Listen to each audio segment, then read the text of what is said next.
Hey guys, welcome back to back my YouTube channel. तो आप लोग कैसे हैं? आई होप आप लोग अच्छे हैं, रोज अच्छा अपना पैशन करते होंगे। तो चलिए दोस्तों, रोजाना की तरह आज भी हम लोग जीके की इंपॉर्टेंट 20 क्वेश्चन के बारे में डिस्कस करेंगे, जो कि आने वाले सभी प्रकार की कम्पिटिटिव एग्जामिनेशन में आप लोग को देखने को मिलेगा। तो दोस्तों, आज मैं आप लोग के लिए राज्य के नीति तत्व के पार्ट 2 लेकर आया हूँ, जो कि बहुत ही इंपॉर्टेंट क्वेश्चन दोस्तों।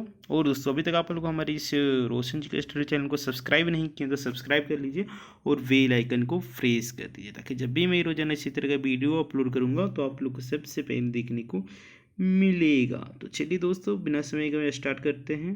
पहला क्वेश्चन है, मूलभूत संविधान में कौन से भाग में लोक कल्याण की संकल्पना सम्मिलित की गई? तो दोस्तों, ऑप्शन दिए हुए संविधान की प्रस्तावना में, संविधान की तीसरी अनुसूची में, संविधान की चौथी अनुसूची में तथा डी में दिए हुए राज्य के नीति निषेध तत्व में।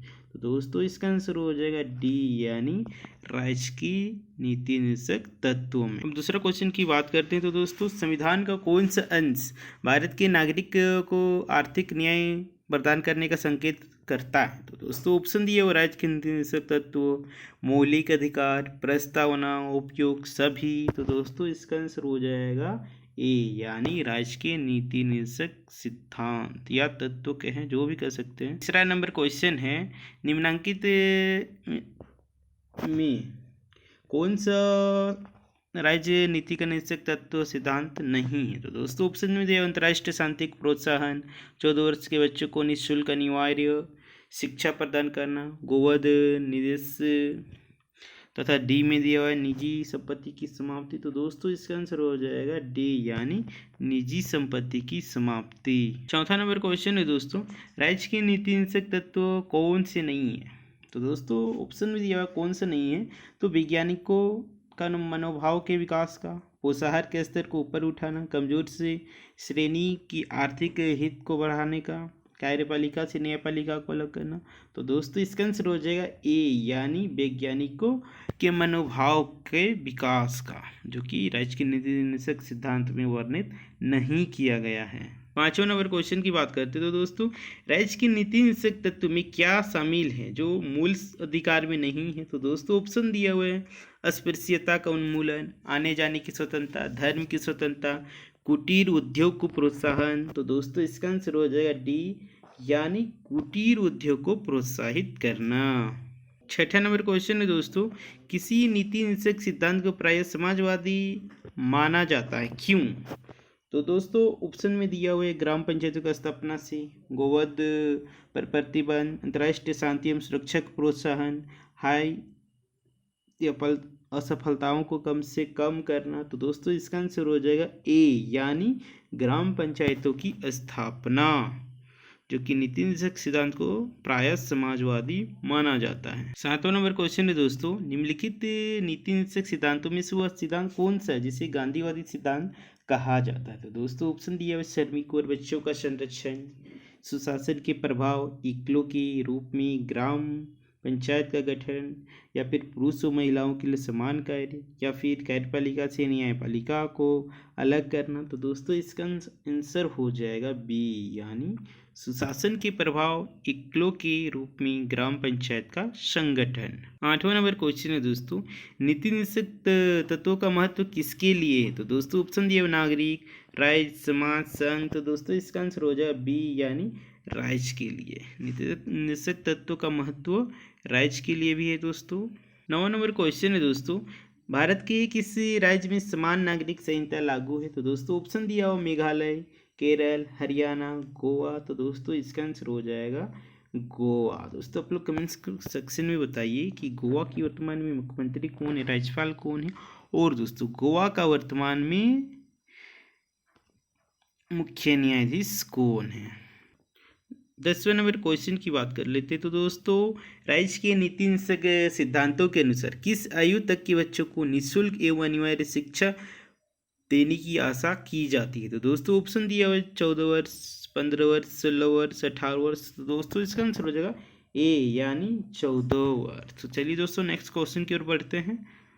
11वें नंबर क्वेश्चन की बात करते हैं। तो दोस्तों, राज्य के नीति निषेध सिद्धांत किस प्रकार मौलिक अधिकारों से अलग है? तो दोस्तों, ऑप्शन में दिया उपरोक्त केंद्र सरकार के लिए है एवं उपरोक्त राज्यों के लिए, बी में दिया प्राप्त संविधान का अंत नहीं है, जबकि उपरोक्त है।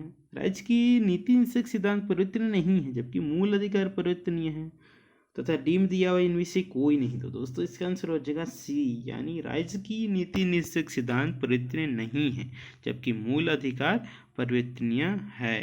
तो 12वां नंबर क्वेश्चन है, भारतीय संविधान के कौन से संशोधन अधिनियम द्वारा टकराव की दशा में राज्य की नीति निषेध तत्वों को मूल अधिकारों पर वरीयता प्रदान की गई है। तो दोस्तों ऑप्शन दिया हुआ है 26वां संशोधन, 42वां संशोधन तथा सी में दिया हुआ है 40वां संशोधन तथा डी में दिया है 52वां संशोधन।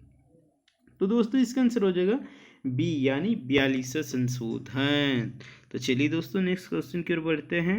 13वां नंबर क्वेश्चन की बात करते हैं। तो दोस्तों भारतीय संविधान के अंतर्गत कल्याणकारी राज्य की अवधारणा निम्नलिखित में से किस राज्य में वर्णित है। तो दोस्तों ऑप्शन में दिया अनुच्छेद 36, अनुच्छेद 38, अनुच्छेद 49, अनुच्छेद 51। तो दोस्तों इसका आंसर हो जाएगा बी, यानी अनुच्छेद 38। तो चलिए दोस्तों नेक्स्ट क्वेश्चन की ओर बढ़ते हैं। 14वां नंबर क्वेश्चन है दोस्तों, समान न्याय और निःशुल्क विधि सहायता का प्रावधान संविधान के किस अनुच्छेद में वर्णित है। तो दोस्तों ऑप्शन में दिया हुआ है अनुच्छेद 39, अनुच्छेद 39A(c), अनुच्छेद 40 तथा डी में दिया हुआ अनुच्छेद 44। तो दोस्तों इसका आंसर हो जाएगा बी, यानी अनुच्छेद 39A(c). 15वां नंबर क्वेश्चन है दोस्तों, भारतीय संविधान के निम्नलिखित अनुच्छेदों में से कौन से अनुच्छेद राज्य सरकारों को ग्राम पंचायतों को संगठित करने का निर्देश देता है। तो दोस्तों ऑप्शन में दिया हुआ अनुच्छेद 32, अनुच्छेद 40, अनुच्छेद 48, अनुच्छेद 51। तो दोस्तों इसका आंसर हो जाएगा बी, यानी आर्टिकल 40।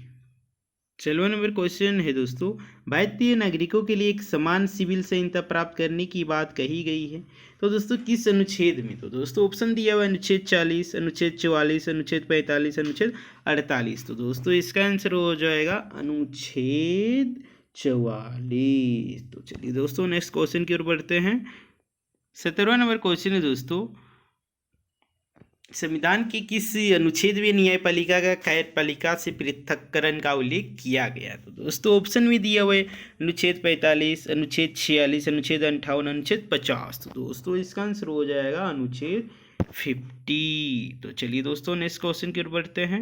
18वां नंबर क्वेश्चन की बात करते हैं। तो दोस्तों राज्य की नीति सिद्धांतों में से किस अनुच्छेद का संबंध राष्ट्रीय शांति और सुरक्षा के संवर्धन से है। तो दोस्तों ऑप्शन में दिया हुआ अनुच्छेद 48, अनुच्छेद 51, अनुच्छेद 52, अनुच्छेद 54। तो दोस्तों इसका आंसर हो जाएगा बी, यानी आर्टिकल 51।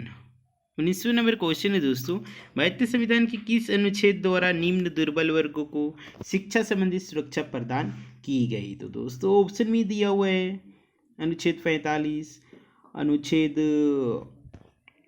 46, अनुच्छेद 47, अनुच्छेद 48। तो दोस्तों इसका आंसर हो जाएगा अनुच्छेद 46। तो दोस्तों B number is the correct answer हो जाएगा, जो कि आर्टिकल 46 होगा। तो चलिए दोस्तों नेक्स्ट क्वेश्चन की ओर बढ़ते हैं। 20वां एवं लास्ट नंबर क्वेश्चन की बात करते हैं। तो दोस्तों काम करने के अधिकार को राज्य के नीति निषेध तत्वों में निम्नलिखित में से किस अनुच्छेद के अंतर्गत रखा गया। तो दोस्तों ऑप्शन में दिए हुए अनुच्छेद 18, अनुच्छेद 21, अनुच्छेद 41 तथा डी में दिया हुआ अनुच्छेद 46। तो दोस्तों इसका आंसर हो जाएगा सी, यानी अनुच्छेद 41।